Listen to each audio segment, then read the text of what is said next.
Hello friends, welcome back to our channel மாணவன் ஆசிரியர். இந்த விட நம்ம என்ன இன்ஃபர்மேஷன் பார்க்க போகிறோன்னு பார்த்தீங்கன்னா, தமிழகத்தில் 9, 10, 11ஆம் வகுப்பு மாணவர்களுக்கு தேர்வுகளின்றி தேர்ச்சி வழங்கப்படும் அப்படின்னு சொல்லி முதல்வர் சட்டப்பேரவையில் 110வது விதியின் கீழே ஒரு அறிவிப்பு பார்த்தீங்கன்னா வெளியிட்டிருந்தார்.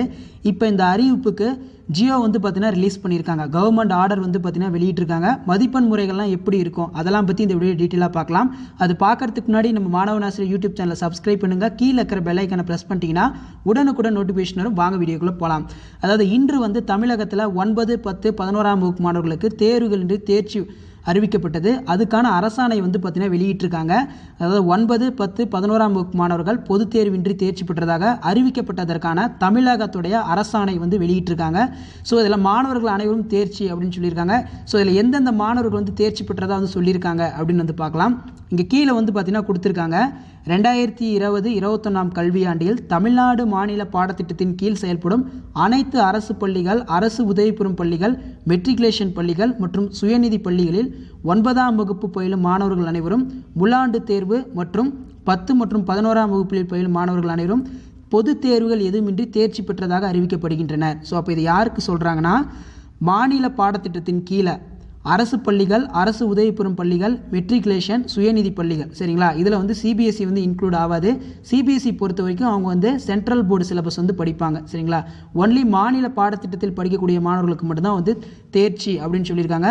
இவர்களின் 10ஆம் வகுப்பு மற்றும் 11ஆம் வகுப்பு பயின்று வருபவர்களின் பெயர் பட்டியல் நாமினா ரோல் சார்ந்த பள்ளிகளிலிருந்து பெறப்பட்டதன் அடிப்படையில் அவர்களுக்கு தேர்ச்சி பெற்றதற்கான உரிய பதிவுகளுடன் கூடிய சான்றிதழை வழங்குமாறு அரசு தேர்வுகள் துறை இயக்குனர் கேட்டுக்கொள்ளப்படுகிறார் அப்படின்னு சொல்லியிருக்காங்க.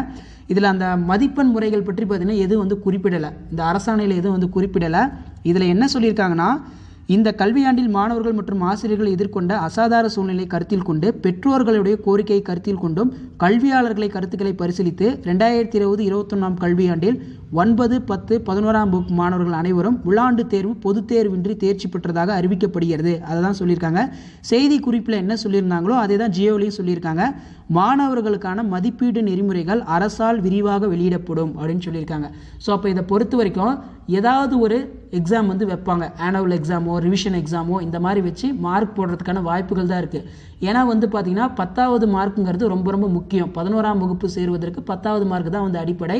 ஸோ அதனால் பார்த்தீங்கன்னா ரிவிஷன் டெஸ்ட்டு அப்படி இல்லைனா மாடல் எக்ஸாம் இந்த மாதிரி வைக்கிறதுக்கான சான்சஸ் இருக்குது, சரிங்களா?